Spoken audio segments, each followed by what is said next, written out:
Pai,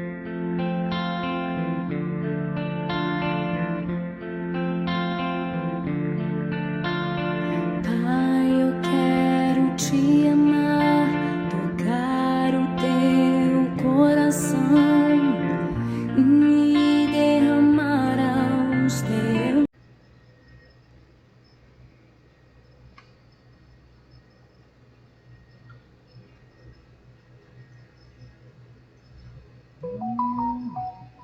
Olá, voltando aqui para o nosso vídeo, na parte 4, tive que dar uma parada, né, no outro, mas foi bom porque desse um vídeo fica mais curto, né, eu tava condensando muito assunto num só, então para não ficar cansativo, que você possa terminar de ouvir, né, e eu tava parando, eu parei exatamente onde ia falar sobre a solicitude da vida, né, quando as pessoas entram,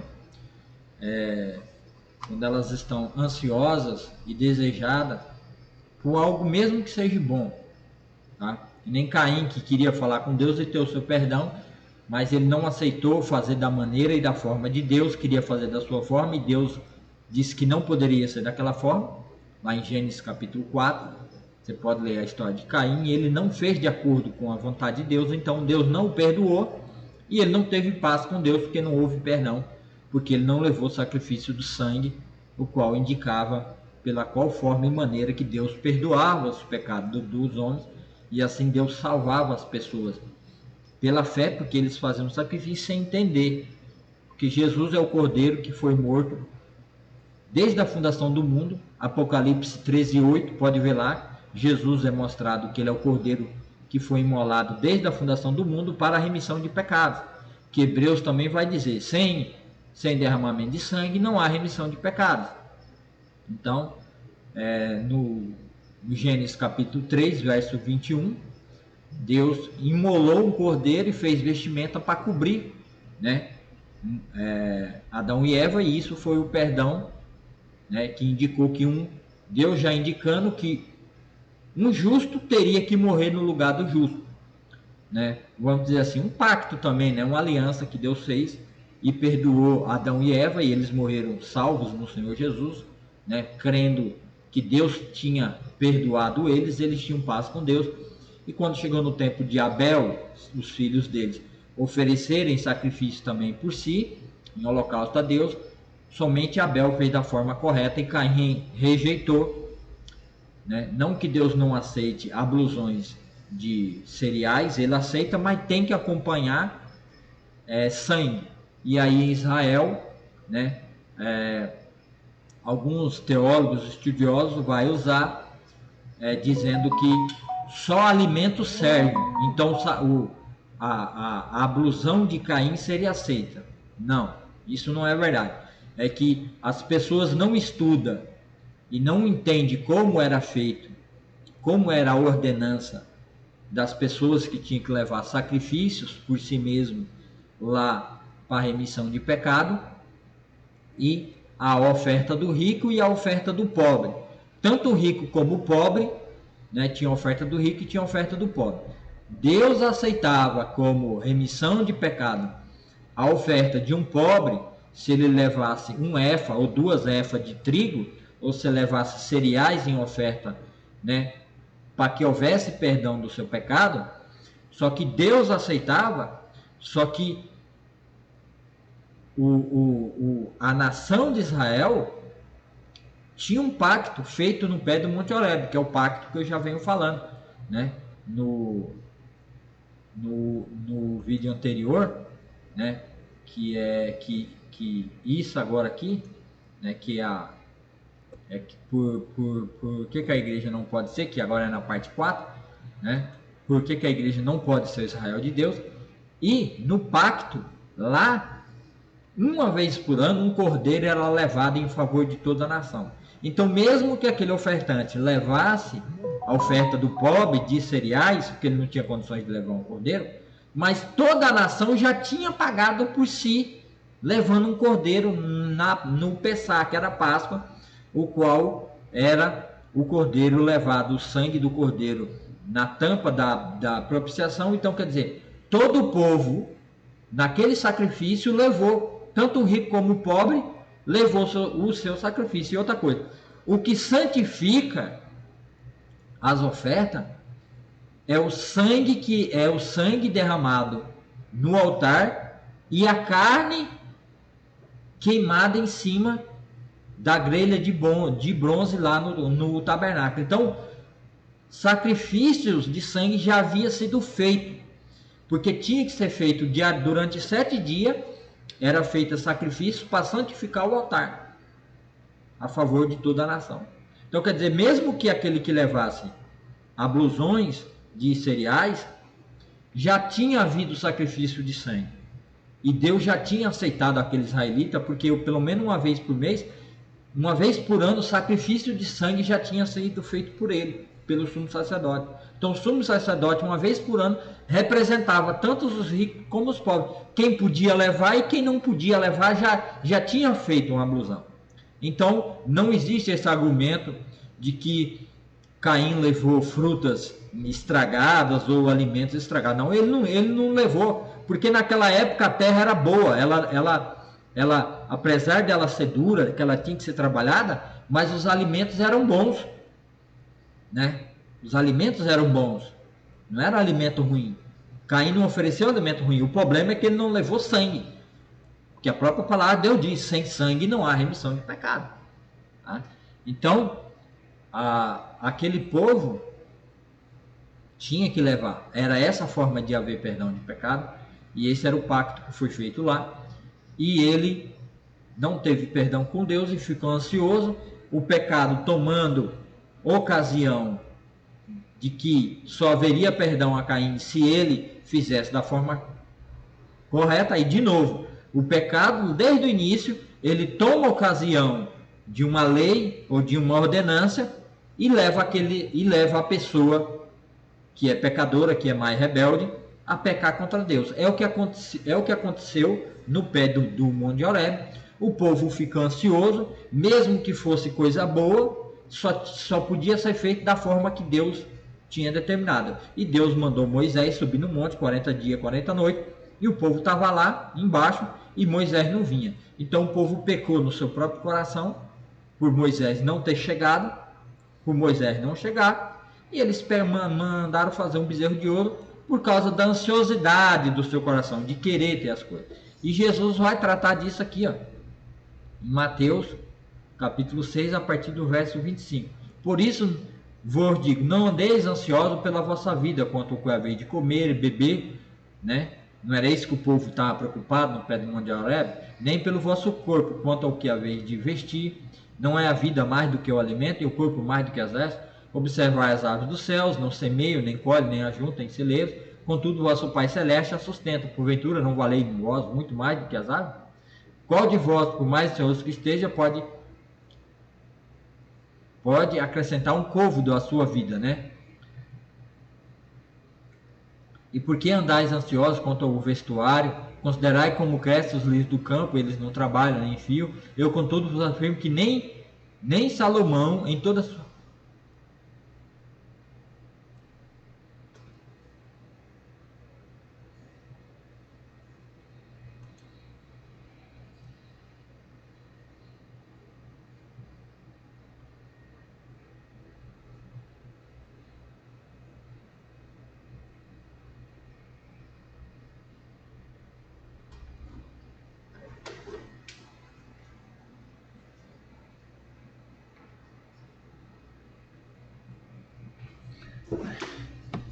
Continuar aqui. Eu, contudo, vos afirmo que nem Salomão, em toda a sua glória, se vestiu como qualquer um deles. Ora, se Deus assim veste a erva do campo, que hoje existe e amanhã é lançada no forno, quanto mais vós outros, homens de pequena fé. Portanto, não vos inquieteis, dizendo, que comeremos, que beberemos, ou com que nos vestiremos, porque os gentios é que procuram todas essas coisas. Pois vosso Pai Celeste sabe que necessitai todas elas. Buscai, pois, em primeiro lugar, o seu reino e a sua justiça, e todas as coisas vos serão acrescentadas. Então, buscar em primeiro lugar o seu reino. Quer dizer, a nação de Israel estava lá para entrar no reino, na terra prometida, o reino de Deus, que Deus ia dar a eles, e eles estavam preocupados com o quê? Com o que iam comer, com o que iam beber, porque Moisés subiu para o monte e agora eles não sabiam o que fazer. Quer dizer, eles inventaram o que fazer, né? Nos faz outro Deus que vai à nossa frente, porque esse Moisés nós não sabemos o que aconteceu. Então é isso que acontece com o povo que vive debaixo, né, escravo do pecado. Então, o pecado sendo nosso escravo e senhor, o qual não deve ser, porque Cristo nos fez vencer a carne, quando Paulo vai dizer isso lá em Romanos 3, né? E Paulo vai dizer também em Romanos 6, né? Que Jesus morreu por nós e nós somos colocados junto com Cristo Jesus, porque nenhuma condenação há para aqueles que estão em Cristo Jesus, porque em Jesus não há condenação, porque Jesus venceu, Jesus foi maldito de cruz, morreu no lugar do povo de Israel, que era esse o juízo de Deus. Então Deus os perdoou em Cristo Jesus e nós entramos aí junto também, né? E agora somos chamados, né, a participar desse novo povo, desse novo pacto que Deus fez através de Jesus. E Jesus nos ensina que a gente não deve andar ansioso, porque é essa ansiosidade que nos leva a pecar contra Deus, contra as pessoas, contra os pais, contra as mães, contra o pastor, contra a igreja, contra o irmão, porque a gente vai desobedecer a Deus por querer fazer as coisas do nosso jeito e da nossa maneira. Então, primeiro buscar o reino de Deus e sua justiça. Então, o pecado tomando ocasião, que é o que a gente estava tratando no vídeo 3, e agora nós já estamos no vídeo 4. Então, o pecado tomando ocasião da necessidade do povo, levou o povo a pecar. O povo expôs para fora o que havia no seu coração. E assim eles pecaram contra Deus, e a lei que era boa serviu para matá-los. Porque maldito todo aquele que desobedecer uma só única vírgula ou tio de toda a lei, que não cumpria a lei. Mas era a nação, e não o povo, não o indivíduo, não o Bezalel, o Aholiabe ou Moisés, não. Era toda a nação. Deus fez um pacto com a nação. Em Cristo Jesus, Deus não vai mais fazer um pacto com a nação de Israel. Não. Ele agora ele vai chamar o povo de Israel debaixo da maldição para fora, e aqueles que não têm lei, que não é de Israel, vai tirar debaixo da força do pecado de Adão e Eva para fora, e vai constituir uma igreja, um povo seu, um povo lavado, exclusivo, remido pelo sangue de Cristo, né, que Pedro vai falar lá, né, 1 Pedro 2,9, acho que é 2,9, né, vós sois raça eleita, sacerdócio real, chamado, né, para a glória de Deus, para proclamar as suas virtudes. Nós somos um povo tirado de fora, de dentro para fora. Então não estamos debaixo de lei. Não temos mais promessa de terra. Então não pode pegar as bênçãos de Deuteronômio, não pode mais pegar aquelas falas, né? Se o meu povo me ouvir, né? Se o povo se converter dos seus maus caminhos, eu virei e sararei a sua terra. Que terra? Nós não temos herança aqui. A nossa pátria é a celeste. Quem tem terra, quem tem promessa de terra, é Israel. E Deus vai voltar a tratar com Israel. Porque Jesus primeiro veio como cordeiro. Ele não podia ser visto, que nem eu já li lá e já mostrei para vocês, que por causa do pecado de Israel, Deus ia mandar o seu anjo. O anjo lá está em maiúsculo porque era o Messias, era o Machia, né? Então quando ele viesse, e ele ia vir como Deus, porque ele tinha que ser Deus, porque o Deus só ia aceitar o sacrifício, a propiciação pelo pecado, pela restauração e o perdão de uma vez por todas, sem precisar de morte, de boi, de cordeiro, de novilha, do que fosse, de uma pessoa plenamente santa e perfeita, do mesmo tamanho da glória de Deus, e não como um homem normal. Então Jesus é homem, 100% homem, porque ele vai representar tanto a nação de Israel, ele como rei também, chamado lá, né, por Davi, porque ele representa todo o povo, né, por ser filho de rei, e por ser herdeiro do trono de Davi, ele representou toda a nação de Israel e carregou sobre si, levou sobre si toda aquela maldição que o povo quebrou o pacto da aliança no pé do Monte Horebe. E Deus disse que eu vou perdoar o pecado deles. Só que para que eles não morram quando eu vier, eu não vou me revelar a eles. Não vou me revelar para a nação. Porque se eu me revelar para a nação, para as suas autoridades, as mesmas autoridades que fizeram pacto com Deus, quando Deus mandou chamar Oliabe, e Ur e Bezalel, e os 70 anciãos, e eles viram o Senhor, e comeram na presença do Senhor e ratificaram a aliança. Então, quando eu vier, eu não vou me revelar à nação. Então, por isso que Cristo veio em oculto como Deus, ele só se manifestou como homem, e ele, porque Deus disse, eu vou vir, só que eles não vão me ver. Eles vendo não me verão, e ouvindo não me ouvirão. Isaías depois vai falar de novo. Esse povo com a boca fala de mim, fala da lei, fala da Torá, traz o seu sacrifício, mas no coração eles são rebeldes desde lá do Monte Horebe. Desde aquele tempo, desde o Egito eles são rebeldes. E quando eu vier, eles vendo não me verão, e ouvindo não me ouvirão, para que não creiam e sejam salvos, porque isso vai lhes servir de cilada. Porque a palavra de Deus tem que se concretizar. Deus tem que rejeitar a nação por completo, de uma vez por toda, né? E Tito e o filho do imperador, acho que é Tito, né? O príncipe veio e varreu Israel, não ficou pedra sobre pedra. E depois Adriano mandou extirpar todo o povo de Jerusalém e de Israel, trocou o nome de Israel para Palestina, deu a outros povos, e o povo só voltou na terra prometida em 1960. Por quê? Aí se cumpriu a palavra de Deus. Quando eu vim salvá-los e resgatá-los, para a nação eu não pude me revelar. Mas eu me revelei todo contrito, aflito de coração, amargurado, todos aqueles que esperavam a justiça de Deus, esperavam o favor de Deus. Aí todo aquele que crê em Cristo Jesus, ele sai debaixo da maldição, da lei que os condenava, e entra em Cristo Jesus.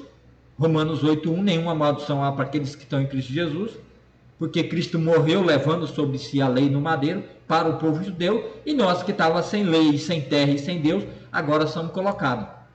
Só que a igreja é colocada em Cristo, não com promessa de terra, de descendentes na terra, com todas essas bênçãos faladas sobre Israel, nenhuma delas recai, nem bênção e nem maldição é para a igreja. Não é para a igreja, não existe nada lá para a igreja. Para a igreja existe os 12 apóstolos, que também eram profetas, que colocaram a base, a estrutura da nossa fé, da nossa religião, do nosso culto a Deus através dos 12, e Paulo é ali que está. E agora nós temos uma terra prometida, nós temos uma promessa de livramento, porque Deus um dia vai tratar com Israel de novo.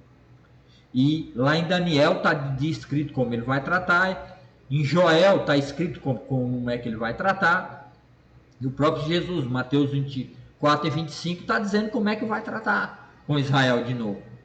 E nós não vamos fazer parte desse tratamento, tá?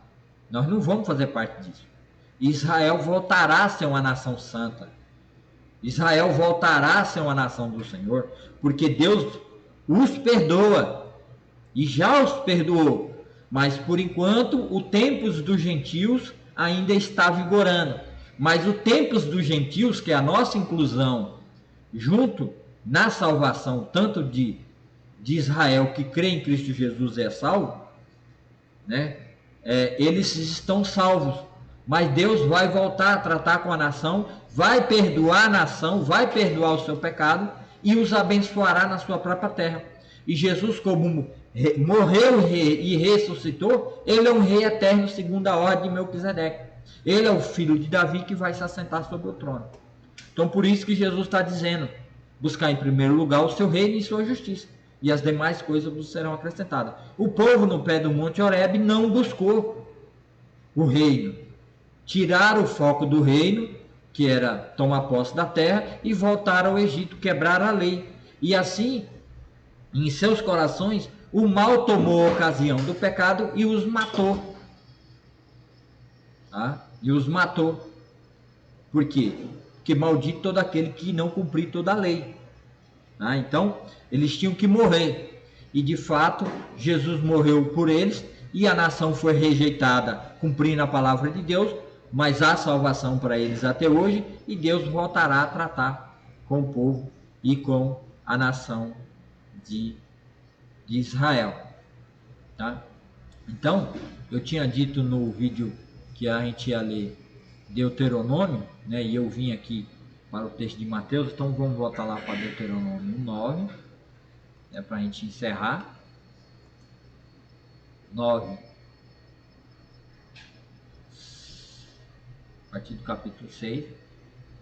Aí diz assim, ó: depois do povo ter rejeitado a Deus, depois do povo ter feito tudo isso, Deus ainda vai perdoar o povo e vai continuar tratando com o povo.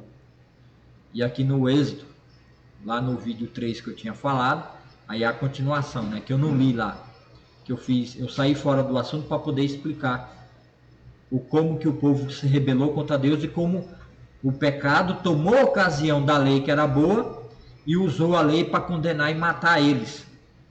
Por isso que a lei não é capaz de purificar o homem para ele ser perdoado e ser salvo em Cristo Jesus, porque a lei apenas é uma vara que diz para eles que eles eram pecador e que eles tinham que se converter de todo o coração a Deus para que Deus os curasse e os sarasse. Mas o pecado neles tomou a ocasião da lei e os matou. Por isso que a lei não serve para a igreja, nenhum aspecto da lei serve para a igreja, porque a lei manifesta a condenação que foi com o povo de Israel. E os gentios não têm lei, os gentios não é obrigado a observar a lei. Sabe, pois, que não é por causa da tua justiça que o Senhor Deus que teu Deus te dá esta boa terra para possuí-la, pois tu é povo de dura serviço. Lembrai-vos e não vos esqueçais de que muito provocaste a ira do Senhor, vosso Deus, no deserto, desde o dia que saíste do Egito até que chegaste a este lugar. Rebelde foste contra o Senhor, pois em Horebe tanto provocaste a ira do Senhor, que a ira do Senhor se acendeu contra vós, para vos destruir. Subindo eu ao monte a receber as tábuas de pedra, as tábuas da aliança que o Senhor fizera convosco, fiquei no monte 40 dias e 40 noites, não comi pão, nem bebi água. Deu-me o Senhor as tábuas de pedra, escrita com o dedo de Deus, e nelas estavam todas as palavras, segundo que o Senhor havia falado convosco no monte, do meio do fogo, estando reunido todo o povo. Ao fim dos 40 dias e 40 noites, o Senhor me deu 2 tábuas de pedra, as tábuas da aliança. E o Senhor me disse: levanta-te e desce depressa daqui, porque o teu povo que tiraste do Egito já se corrompeu, cedo se desviou do caminho que lhe ordenei. Imagem fundida fez para si. Falou-me ainda o Senhor, dizendo: atentai para este povo, e eis que é povo de dura servir. Deixa-me que eu destrua e apague o seu nome debaixo do céu, e te faça de ti nação mais forte e mais numerosa do que esta. Então me virei e desci do monte, e o monte ardia em fogo. As 2 tábuas da aliança estavam ambas nas minhas mãos. Olhei e eis que haveis pecado contra o Senhor vosso Deus. Tinhais feito, né? Eu tinha feito para vós um bezerro fundido. Cedo vos desviaste do caminho que o Senhor te ordenara. Então peguei as 2 tábuas e as arrojei das minhas mãos e as quebrei antes dos vossos olhos, né? Moisés quebrou, né? Simbolizando que a aliança tinha sido quebrada e desfeita. Prostrado estive perante o Senhor como antes ele tinha ficado 40 dias, Moisés voltou a ficar de novo. 40 dias e 40 noites, não comi pão e nem bebi água, por causa de todo o pecado que haveis cometido, fazendo mal aos olhos do Senhor, para o provocar a ira. Pois Moisés temia, né? Por causa da ira e do furor que o Senhor tanto está virado contra vós outros para vos destruir. Porém, ainda dessa vez o Senhor me enviou, e o Senhor se irou muito contra Arão para o destruir, mas também orei por Arão ao mesmo tempo. Porém, tomei o vosso pecado, o bezerro que tinha feito, e o queimei e o esmaguei moendo bem, até que se desfez em pó, e o seu pó lancei no ribeiro que descia do monte. Também em Taberá, em massa, e em que brote a atava, provocaste muita ira do Senhor, quando também o Senhor vos enviou de Cades Barnea, dizendo: subi e possuí a terra que vos dei. Rebeldes foste ao mandado do Senhor vosso Deus, e não creste, e não obedeceste sua voz. Rebeldes foste contra o Senhor desde o dia que vos conheci. Prostei-me, pois, perante o Senhor, e 40 dias e 40 noites estive prostrado, porquanto o Senhor dissera que vos queria destruir. Orei ao Senhor, dizendo: ó Senhor Deus, não destrua teu povo e a tua herança, que resgataste com tua grandeza, e que tiraste do Egito com poderosa mão. Lembra-te dos teus servos, Abraão, Isaque e Jacó. Agora, como o povo quebrou a aliança condicional, então Moisés cobra a Deus o pacto abraâmico, que era pacto incondicional. Não atendes à dureza deste povo, nem para a sua maldade, nem para o seu pecado, para que o povo da terra, donde nos tirasse, não diga: não tendo podido o Senhor introduzir na terra de que lhe tinha falado, e porque os aborrecia, os tirou para matá-los no deserto. Todavia são este o teu povo, a tua herança, que tiraste com tua grande força e com braço estendido. E naquele tempo me disseste o Senhor: lavra 2 tábuas de pedra, como as primeiras, e sobe a mim um monte, e faze-me uma arca de madeira, e escrevi nas tábuas as palavras que estavam nas primeiras, que quebrastes, e as porá na arca. Assim fiz uma arca de madeira de acaça, lavrei 2 tábuas de pedra, como as primeiras, e subi ao monte com as 2 tábuas na mão. Então escreveu o Senhor nas tábuas, segundo a primeira escritura, os 10 mandamentos que vos falava no dia da congregação no monte, no meio do fogo. E o Senhor mas deu a mim. Virei-me, desci do monte e pus as tábuas na arca que eu fizera, e ali estão como o Senhor me ordenou. Então, aqui o Senhor confirma. O Senhor renova a aliança com o povo. Por enquanto o Senhor vai deixar sem cobrar, mas ele vai mandar um anjo adiante, no futuro, e esse anjo vai cobrar do povo. E esse anjo era o próprio Senhor, e o Senhor veio, e o povo não viu o Senhor. Então, o Senhor fez uma aliança, renovou a aliança com os descendentes de Israel, e essa aliança é na terra, e tem que ser na terra, e o propósito é o povo na terra, para servir de exemplos para todas as nações, porque Deus queria tomar a nação de Israel para eles servirem de nação sacerdotal perante o Senhor, para santificar o seu nome diante de todas as nações, porque Deus tinha algo maravilhoso para que a nação de Israel fosse a nação para trazer a vinda da salvação, e de fato ela trouxe, mas não da maneira que o povo queria, porque eles quebraram a aliança e o pacto com Deus, e Deus, quando veio em Jesus, não pôde se manifestar e não pôde usar a nação, porque a nação estava debaixo de uma maldição que tinha que ser cumprida, que era: toda a nação tinha que ser destruída, desapossada e retirada daquela terra. Enquanto isso não acontecesse, Deus não podia se revelar completamente ao seu povo. Mas isso já aconteceu. A nação de Israel foi desapossada, tirada, desarraigada de toda a terra. Mas antes disso veio o socorro e veio o livramento, para que todo aquele que crê em Cristo Jesus, do povo de Israel, sai debaixo da maldição e é salvo. E assim como nós,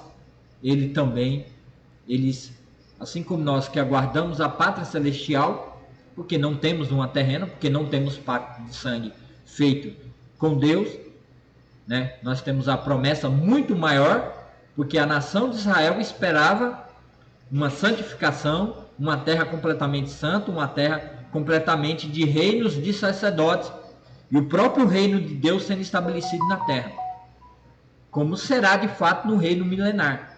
Mas eles rejeitaram. Então, toda a nação tinha que ser destruída, tirada daquela terra, para que o Senhor renovasse uma nova aliança. E essa nova aliança está lá em Jeremias, né? E Deus vai falar sobre isso.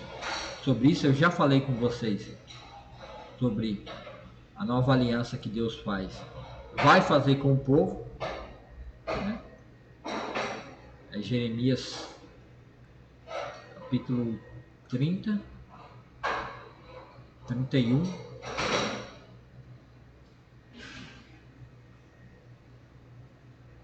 Jeremias 31.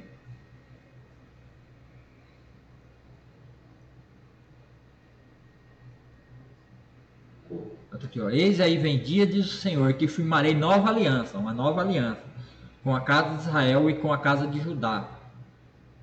Judá e Israel, as duas tribos, né? Não conforme a aliança que fiz com seus pais no dia em que os tomei pela mão para os tirar da terra do Egito, porquanto eles anularam a minha aliança, eles anularam aquela aliança. Não obstante eu os haver desposado, né? Era o pacto, a aliança, um acordo como casamento, eles fizeram com o Senhor. Diz Yahvé, porque esta é a aliança que firmarei com a casa de Israel depois daqueles dias. Depois daqueles dias. Aqueles dias aqui, ó, dias que o Senhor vai fazer algo, que ele vai julgar o seu povo. Quando ele vem, ele julga o seu povo, né? E ele salva aqueles que crêem no Senhor Jesus. Depois daqueles dias, diz o Senhor, na mente deles imprimirei as minhas leis, também no coração deles as escreverei, e serei o seu Deus, eles serão o meu povo. Não ensinará jamais cada um a seu próximo, nem cada um a seu irmão, dizendo, conhece o Senhor, porque todos me conhecerão, desde o menor até o maior deles. Diz o Senhor, pois perdoarei a sua iniquidade. Ó, ele vai perdoar aquele pecado. E dos seus pecados jamais me lembrarei. Assim diz o Senhor Yahvé, que dá o sol para a luz do dia e as leis fixa. A lua é as estrelas para a luz da noite, que agita o mar e faz bramir as suas ondas. Yahvé dos exércitos, o Senhor dos exércitos é o nome. Né? Se falharem essas leis, né, do sol, da lua, de diante de mim, diz o Senhor, deixará também a descendência de Israel de ser uma nação diante de mim, para sempre. Assim diz Yahvé, se puder ser medido o céu, assim, então quer dizer, Deus está dizendo aqui, Jeremias 31, a partir do verso 30, né, que Deus vai voltar a tratar com Israel. Quando é que ele vai voltar? Quando é que vai se cumprir isso aqui? Vai se cumprir no milênio.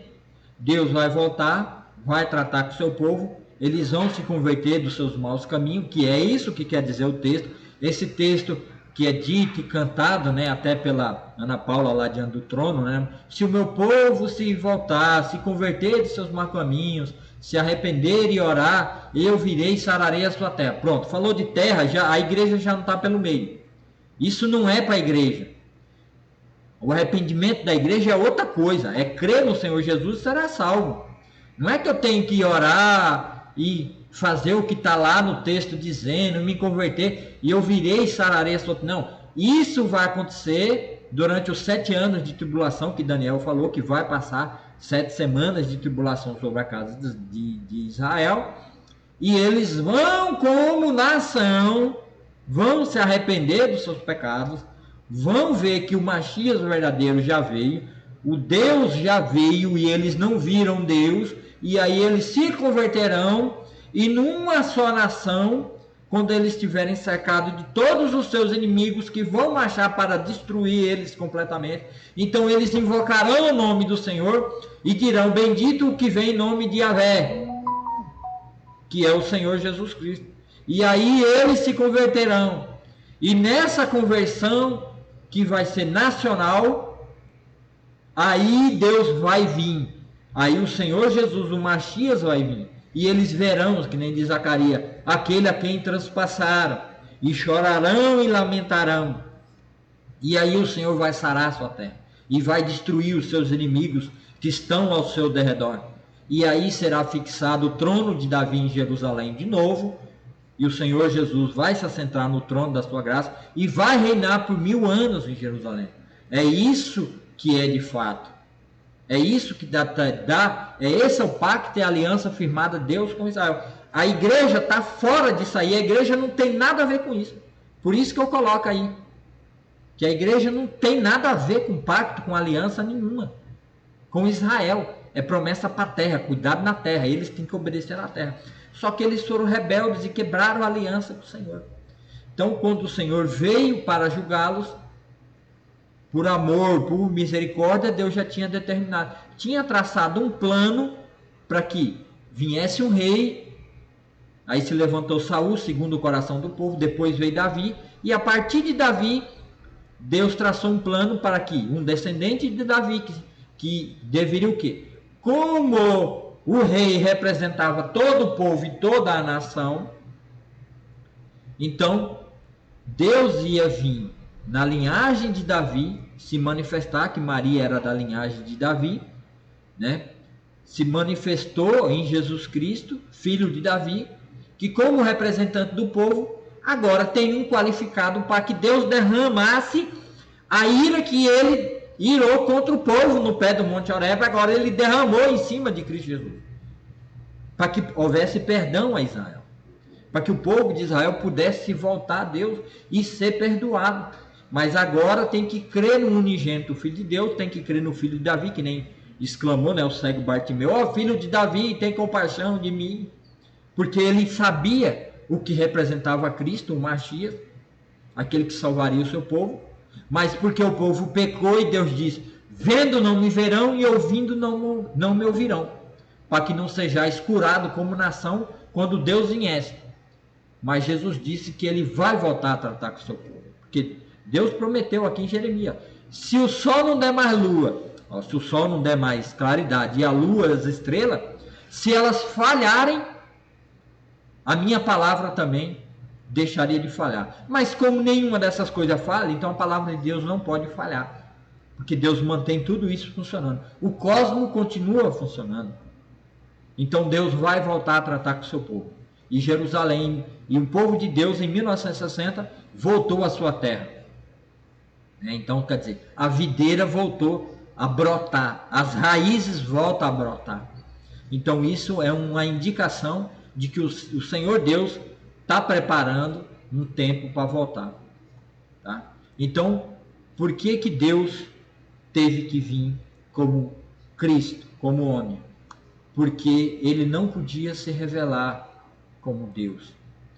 Se Deus viesse para a nação de Israel como Deus, ele tinha que imediatamente vindicar, chamar a justiça a aliança quebrada no pé do Monte Horebe. Então por isso que ele veio como homem e não como Deus. Porque se ele vem como Deus, já era. Nenhum daquele povo daquele tempo ia poder ser salvo. Ia haver salvação para aquele povo. Ia haver ainda uma restauração da nação de Israel. Então por isso o próprio Deus disse e prometeu a Moisés que para que eles não morressem, eles iam ver o Senhor, mas não iam ver, não iam conseguir entender que era Deus. Eles iam ouvir o Deus, mas eles não iam compreender e entender as suas palavras. Então, por isso que Jesus pregava por metáfora, por parábola, e não se revelou sendo aquele anjo prometido que ia vir diante deles no futuro e que ia vindicar a justiça. Tá? Por quê? Por causa do amor.